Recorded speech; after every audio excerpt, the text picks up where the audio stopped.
After last week's narrow loss to Australia, Scotland got off to the best possible start when Fijian debutant Rugby was sin-binned in the first minute, and while he was gone, George Turner crashed over after a driven line-out. Adam Hastings made no mistake with the extras for 7-0.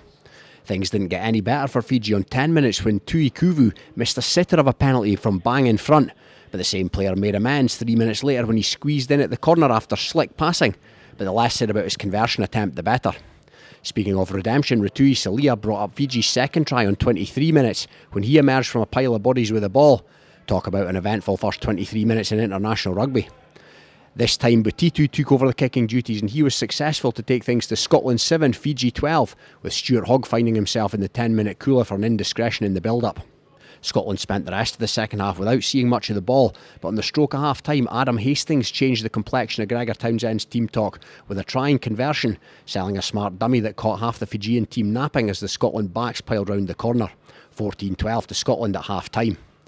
The second half was only 2 minutes old when Hastings' afternoon was ended by a massive shot by Rutui Salia, and he was replaced by Blair Kinghorn, who converted Duan van der Merwe's 13th Scotland try shortly thereafter.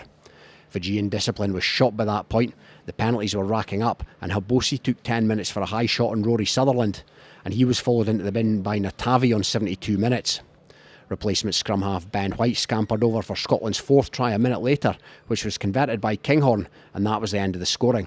There was still time though for Darcy Graham to possibly become one of the few players to be binned after being awarded the man of the match, and that was the end of that. So, Scotland back on the horse this week with a 4-try victory against a side that could be described as no mugs, although there will be work-ons this week before the All Blacks come to town next Sunday. Final score here at Murrayfield, it's Scotland 28, Fiji 12.